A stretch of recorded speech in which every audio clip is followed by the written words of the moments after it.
Bien, mesdames et messieurs, je vous souhaite bien sûr à toutes et à tous la bienvenue. Je suis Denis Larguero, je suis l'heureux maire de Meudon, de cette ville qui profite à nouveau de ce lieu exceptionnel qu'est le Hangar Y et qui a la joie de vous y accueillir aujourd'hui. Cette ville qui n'est pas chez elle, mon général, parce qu'elle est aussi en grande partie chez vous, puisqu'elle est le lieu, bien sûr, de grands exploits de vos lointains prédécesseurs. Et bien sûr, elle est aussi un peu chez vous, cher Bruno, puisque l'ONERA, en voisin immédiat, a veillé très longtemps sur ce lieu absolument unique.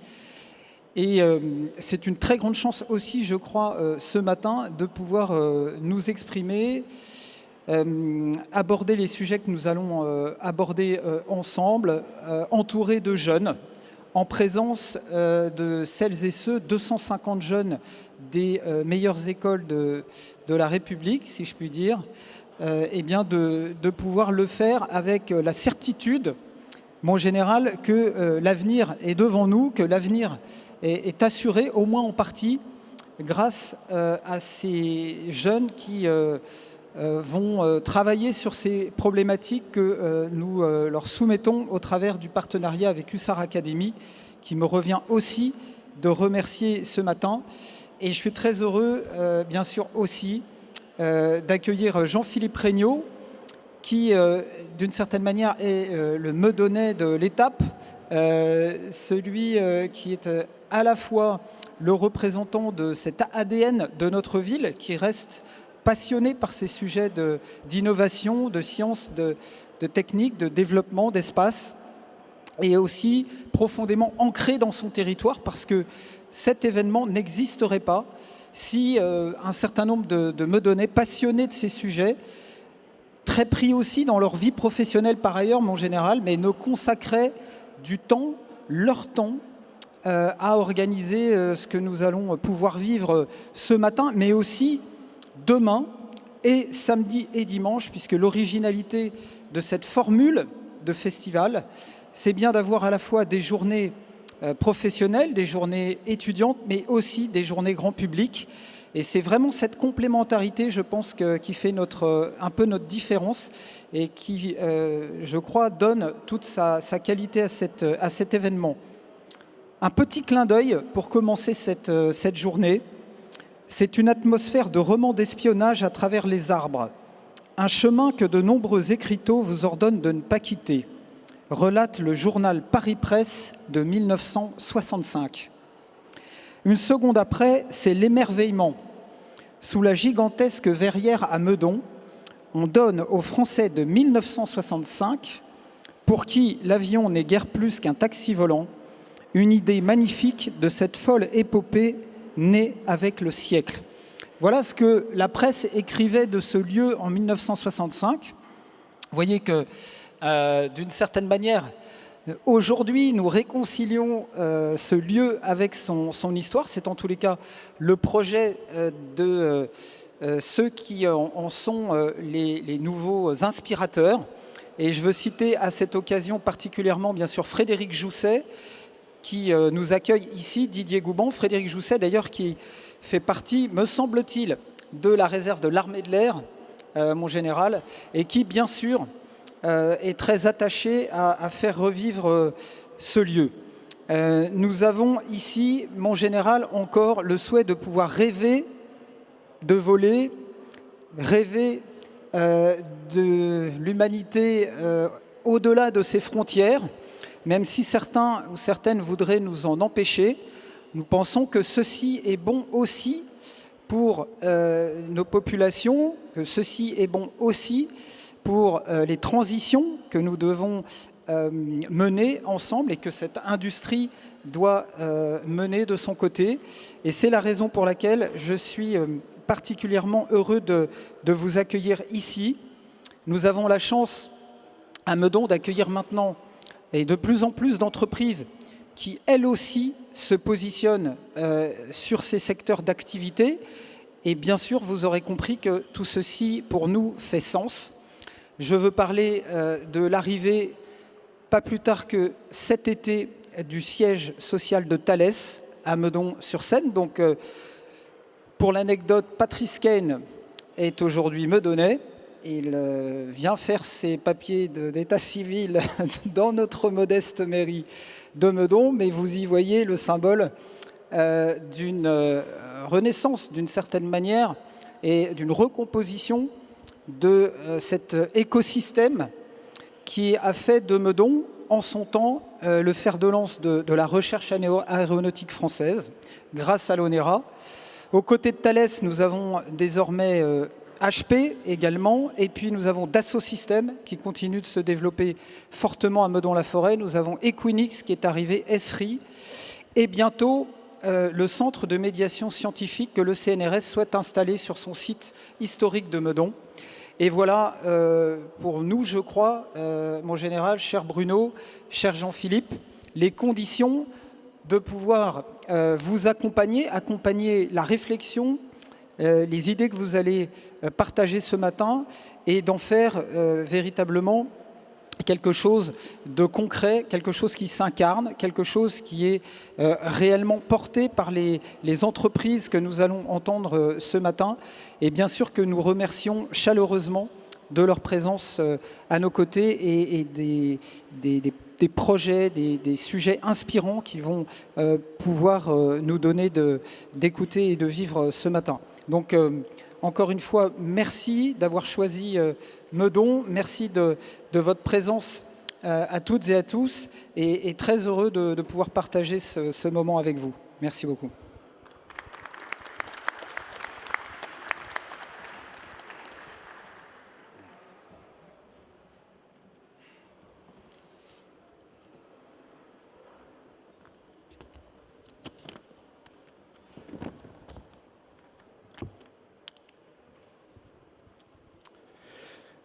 Monsieur le maire, cher Denis, monsieur le président, cher Bruno, monsieur le vice-président, c'est à la fois pour moi un privilège et un plaisir de me retrouver face à vous pour prononcer ce discours d'ouverture. Un privilège tout d'abord, car j'ai l'honneur de représenter l'armée de l'air et de l'espace à un colloque concernant un des milieux que nous avons désormais pleinement associé aux champs de conflictualité pour lesquels les aviateurs sont en première ligne. Un plaisir, ensuite, car c'est la première fois que je retrouve le hangar Y depuis sa restauration et je suis admiratif du travail réalisé qui met en valeur de fort belle façon un patrimoine aéronautique d'une richesse qui n'a pas d'équivalent dans le monde. D'ailleurs, c'est d'histoire que je vais vous parler maintenant, car en ces temps particulièrement incertains sur le plan géopolitique et où les crises se succèdent dans tant de domaines différents, l'histoire est une boussole précieuse pour nous éclairer sur l'avenir. Alors, mon idée n'est pas d'évoquer le old space, mais de remonter plus loin dans le temps, jusqu'à la naissance de l'aviation, dont on fêtera bientôt les 240 années, plus de 2 siècles.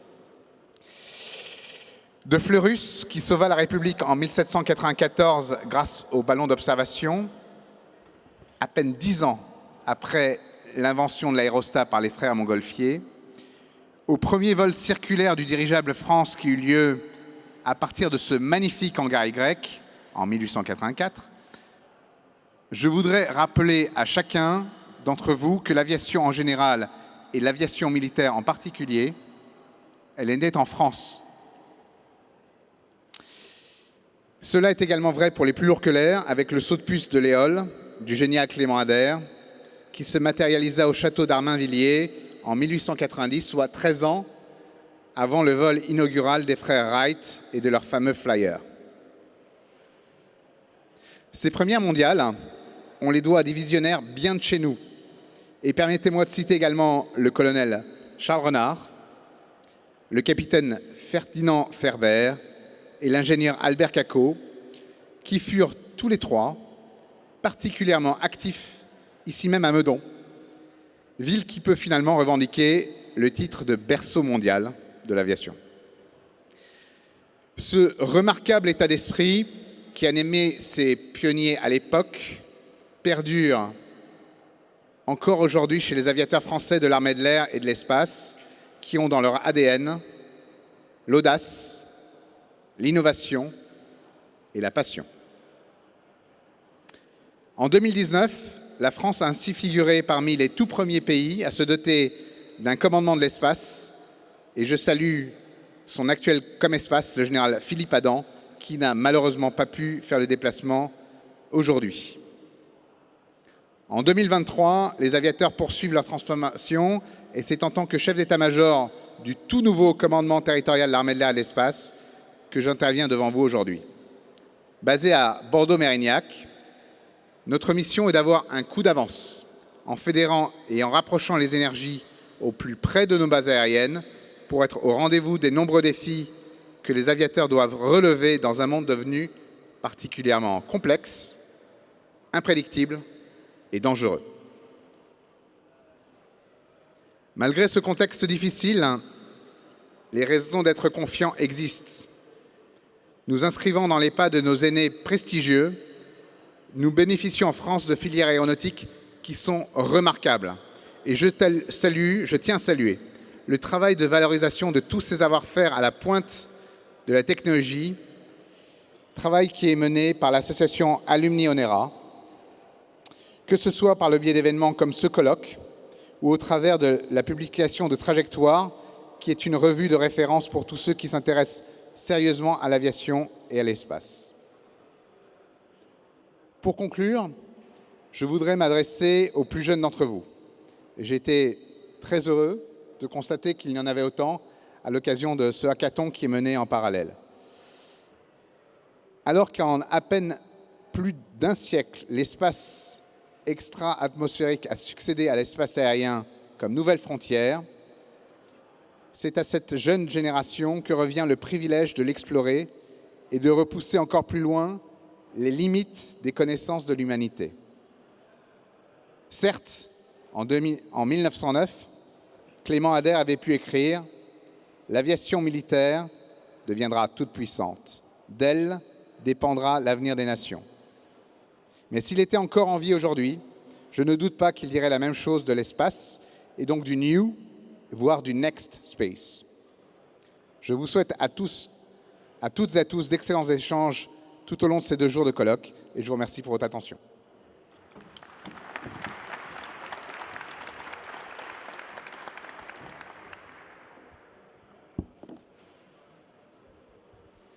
Monsieur le maire, cher Denis, mon général, cher Julien, merci pour cette ouverture. Messieurs, mesdames, le sénateur Stéphane Demilly me charge de vous faire part de ses regrets de ne pouvoir participer à ce colloque qu'il soutient au nom de la Commission sénatoriale de l'aménagement du territoire et du développement durable. Il accueille aujourd'hui au Sénat le roi Charles III en voyage officiel en France. En effet, maire d'Albert durant 30 ans, Stéphane Demilly entretient des rapports d'amitié étroits avec les Britanniques, qui viennent encore nombreux dans cette terre meurtrie de la Somme, rendre hommage à 17 000 des leurs, morts au pays du coquelicot durant la Première Guerre mondiale. L'année dernière, nous étions ici même pour un colloque sur les nouvelles mobilités.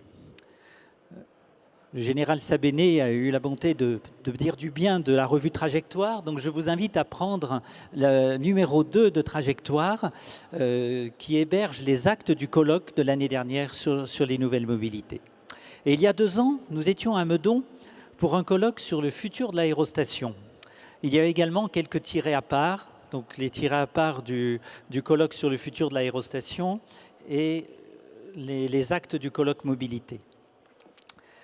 Et parmi les entreprises qui participaient à ce colloque il y a 2 ans sur le futur de l'aérostation, nous retrouvons aujourd'hui le président d'Iris Solar, Philippe Tixier, et il y a également la société Zefalto, qui avait écrit les articles dans ce numéro que je vous invite à prendre. Et l'article écrit par Zefalto, c'était la croisière aux portes de l'espace. Donc ça fait le lien avec le présent colloque, puisque Zefalto présentera cet après-midi lors de la séance partenariat et business. En effet, nous prenons de l'altitude cette année en nous intéressant à l'espace. au New Space plus précisément. Pourtant, l'espace n'a rien de nouveau et a peu évolué depuis l'apparition de l'homme. Quand Blaise Pascal écrit au XVIIe siècle « Le silence éternel de ces espaces infinis m'effraie », il exprime à la fois la crainte et la fascination ressenties par l'être humain depuis qu'il est sur Terre. Pourtant, dans les dernières décennies du XXe siècle, la conquête de l'espace devint une réalité. Cette appropriation de l'espace fut le fait d'une poignée de pays s'appuyant sur leurs organismes institutionnels. Le début de ce siècle a vu de grands changements avec l'émergence de nouveaux acteurs au sein du club des pionniers, d'autres États et des entreprises privées. En 2006, à Washington, devant les dirigeants internationaux de l'industrie spatiale, un homme monte sur scène et déclare « Salut à tous, je m'appelle Elon Musk, je suis le fondateur de SpaceX. Dans 5 ans, vous êtes tous morts. » Peut-être était-ce l'acte de naissance du New Space, que Jean-Yves Le Gall, le prédécesseur de Philippe Baptiste au CNES, qualifiait d'enfant naturel de la mondialisation et de la numérisation. Alors ce colloque se propose de mettre en lumière la communauté New Space française. L'effervescence de ce secteur se traduit par la création de nombreuses start-up, dont beaucoup seront présentes au cours des 2 journées, aux côtés des représentants du secteur étatique et industriel. Alors le format de cette rencontre se veut ouvert, varié, dynamique. 5 sessions sont programmées sur les 2 jours, avec chaque fois de courtes interventions, laissant une large place aux tables rondes et à les discussions. Et parmi ces tables rondes, le vendredi après-midi, nous aurons une table ronde Inspiration, l'espace pour rêver, qui fait écho à ce que vous disiez tout à l'heure. Voilà. Alors enfin, je voudrais remercier la Fondation Art Explora et Didier Gouban, directeur général du Hangar Y, de nous accueillir sur ce site qui appartenait autrefois à l'ONERA, comme vous l'avez rappelé. Alors nous occupons encore l'autre moitié de ce centre historique de Chalais-Meudon qui comptait 31 hectares. Et j'en profite pour vous dire que demain, Bruno Saint-Jean, président de l'ONERA, nous fera l'honneur d'introduire la journée. Alors seront également présents à ses côtés Fabienne Casioli, présidente de l'Observatoire de Paris PSL, et Philippe Baptiste, président du CNES. Pour autant, la journée commencera comme prévu à 9h30. Mais afin de leur laisser le temps d'intervenir, l'unique session de la matinée, Espace et souveraineté, débutera à 10h. C'est le seul changement notable, si bien que le flyer que vous avez aussi à disposition reste un bon guide pour ces 2 jours. Alors je vous souhaite un agréable colloque et laisse la parole à Jean-Philippe Regnault, vice-président du festival Stars Up, et avec qui nous entretenons un partenariat sympathique et efficace depuis 3 ans, donc depuis les deux colloques dont je parlais tout à l'heure sur le futur de l'aérostation et les nouvelles mobilités. Alors je le remercie chaleureusement, ainsi que tous les membres de l'équipe Stars Up, les collègues du conseil scientifique et d'organisation qui ont permis la tenue de cet événement.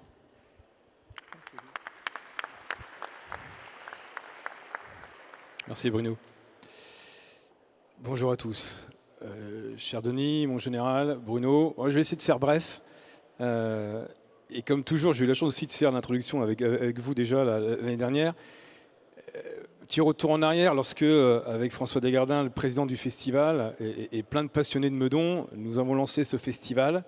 Si on m'avait dit que 5 ans après, nous aurions ce plateau, je pense que j'aurais signé en bas de la page. Et peut-être changé de métier. Bon, voilà. Je me pose encore la question. Vous l'évoquiez tout à l'heure, mon général, lorsqu'on s'est croisés avant cette inauguration. On avait 3 objectifs lorsqu'on a lancé ce festival. C'était adresser le grand public, et vous l'avez compris, c'est 4 jours le festival. Donc si vous aviez l'intention de partir ce soir ou demain soir, quand vous allez voir le programme de samedi et dimanche, avec aussi sur scène des experts du sujet New Space, j'allais dire de 7 ans, 77 ans, je crois que c'est samedi soir, on a marché sur la Lune, objectif Lune, voilà, on est tous restés des grands enfants, je pense, quand on regarde dans les étoiles. Donc c'était le grand public, c'est le grand public, c'était les entreprises. Les premières années, et Denis, tu le sais, on n'a pas réussi à attirer les entreprises. Mais aujourd'hui, au travers du hackathon, on a la SNCF, la CCI du 92, Bouygues, le ministère de la Défense, le ministère de la Transition écologique, Eureden, qui est une coopérative, l'IGN, un think tank et le CNES, qui travaille en fil rouge avec pas mal de ces entreprises. Donc merci à elles. Donc on a coché aussi cette case. Et la troisième case qu'on n'avait toujours pas cochée et qu'on a coché cette année, c'est les startups. Les investisseurs, on a dans la salle Sharkback BD, je le remercie de sa présence. La boucle est bouclée en 5 ans. Donc que d'émotions de voir, grâce à vous tous, où nous sommes arrivés aujourd'hui. Et on ne l'aurait pas fait sans une personne, elle est juste à ma gauche, elle s'appelle Denis Larguero, le maire de Meudon, parce qu'il nous a soutenus. Quand vous êtes une association de bénévoles, croyez-moi, le cahier des charges de notre association de ce festival n'était pas d'atteindre ce niveau 5 ans après. On y est arrivé, on doit ça à Denis, le soutien financier bien évidemment, le soutien moral, organisationnel et logistique, extrêmement important. Et le deuxième élément, tu l'évoquais tout à l'heure Bruno, ce lieu. Le succès d'un festival, c'est un lieu. Quand je suis arrivé à Meudon il y a 15 ans, vous savez, il pleut un peu aujourd'hui. Il y a 15 ans, vous seriez tous mouillés. Ce n'est pas Philippe que je vais le rappeler. Donc, quand on voit cette progression, heureusement qu'on n'est pas cardiaque, parce que si on regarde d'où on vient, à nouveau, le lieu est magique. Donc, il y a comme disent les Américains, une secret sauce, et vous en faites partie. Et quand on rajoute ces 200, 250 étudiants, cette nouvelle génération, c'est encore une autre case qu'on coche. Donc voilà, donc c'est avec beaucoup d'émotion que je finis cette inauguration. Bon colloque, retenez bien, ça dure 4 jours. Donc je ne sais pas quel temps il fera, je pense qu'il fera beau ce week-end. Donc vous pouvez revenir samedi et dimanche. Et place aux sessions.